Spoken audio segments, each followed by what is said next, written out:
Kia ora, folks. We're diving deep into a dystopian nightmare today, and guess what? It's set in the land of the Kiwis, New Zealand. Remember those stunning landscapes from Lord of the Rings? Yeah, those are gone. The World Economic Forum, those Davos dudes, they swooped in with their great reset, and well, reset they did. It started subtly whispers of sustainable development and global stakeholder capitalism. Then, bam! The New Zealand government folded faster than a cheap suit. The WEF promised a utopia, a world without poverty or hunger. What they delivered was a cage gilded with the promise of equity and sustainability. The Kiwis, those laid-back, rugby-loving folks, didn't even realise they were signing away their freedom. They traded their sheep for crickets and their freedom for the illusion of security. And that, my friends, is how paradise was lost. Gone are the days of sprawling farms and open roads. The WEF loves control, and nothing screams control like cramming everyone into smart cities. Picture this: towering concrete jungles, bristling with surveillance tech, facial recognition at every corner, drones buzzing overhead like metallic mosquitoes. Privacy? Forget about it. You want to leave the city? Good luck. Highways are now choked with checkpoints tangled in razor wire. Those rolling green pastures, off limits. The WEF calls it land optimization. The reality? It's a land grab, pure and simple. The Kiwis are trapped, their movements monitored, their lives micromanaged. Want to visit your mate in the next city? Better have a damn good reason and a QR code to prove it. The land of the long white cloud has become a cage, and the Kiwis, the canaries, trapped inside. Remember those juicy New Zealand lamb chops? The world-famous dairy? Gone, baby, gone. The WEF decided that traditional farming was bad for the environment. Their solution? Bugs? Yep, you heard that right. Crickets, mealworms, grasshoppers, they're what's for dinner in WEF-controlled New Zealand. Forget the Sunday roast. It's all about the cricket stir-fry now. And don't even think about firing up the barbie for a traditional sausage sizzle. Those are relics of a bygone era, the era before the WEF decided what was best for your stomach. Farmers, the backbone of New Zealand, were forced to trade their tractors for bug farms. Their land, their livelihood snatched away in the name of sustainability. The irony is enough to make you choke on your cricket protein bar. This isn't progress, it's a culinary and cultural nightmare. Now let's talk about those vaccinations. They're mandatory, of course, for your health and safety. But here's the kicker. These jabs aren't about keeping you healthy. They're about control. The WEF knows that an informed populace is a threat to their power, so they pump you full of whatever concoction will keep you docile and obedient. Critical thinking, initiative, those are so pre-reset. The goal is to create a population that doesn't question, that doesn't resist, that simply accepts whatever the WEF dishes out. It's the ultimate form of mind control, and it's happening right under our noses. The Kiwis, once known for their independent spirit, are slowly being transformed into a nation of sheep, herded and controlled by the WEF's invisible hand.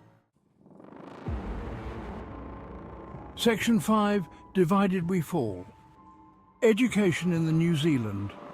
Remember the good old days when schools taught kids how to think, not what to think? Yeah, those days are long gone in WEF-controlled New Zealand.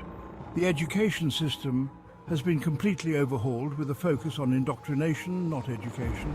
Boys and girls are separated, their education tailored to their predetermined roles in the New World Order. Boys are groomed for manual labor, their curriculum stripped of critical thinking or creativity. Girls? Well, they're prepped for motherhood, taught to be subservient and unquestioning. And let's not forget about the abortion booths. They're everywhere, readily accessible to girls of any age, no questions asked. It's all part of the WEF's plan to control population growth and eliminate any sense of individual agency, especially for women. The future, it's bleak my friends, unless there's a glimmer of hope, a spark of resistance flickering in the darkness. Section 6. Resistance is not futile. The fight for freedom. Even in the darkest of times, the human spirit endures. And in the dystopian nightmare of WEF-controlled New Zealand, a resistance is brewing. They operate in the shadows, these brave souls, risking their lives for a taste of freedom.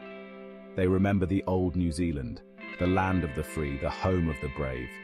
They remember the taste of real food, the joy of open spaces, the thrill of independent thought, and they're fighting to reclaim it. They communicate through coded messages, meet in secret locations, and carry out acts of sabotage against the WEF.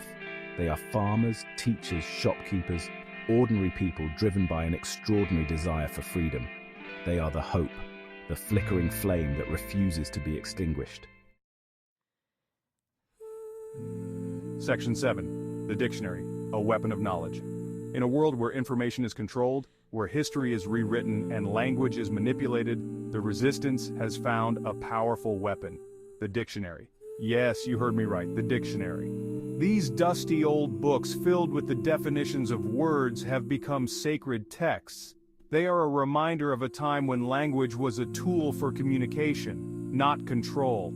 A time when words had meaning, and truth could not be so easily erased. The resistance uses dictionaries to educate the young, to remind them of the past, and to inspire them to fight for a better future. They know that words have power, and they are determined to reclaim that power from the WEF. Section 8. A glimmer of hope. The human spirit endures. The fight is far from over. The WEF is a formidable enemy, but the resistance is growing stronger by the day. They are fueled by hope, by the belief that a better world is possible. They know that the human spirit cannot be crushed so easily. They know that the desire for freedom is innate, and that no amount of control or manipulation can extinguish it. The resistance is a beacon of hope, a reminder that even in the darkest of times, light will always find a way through.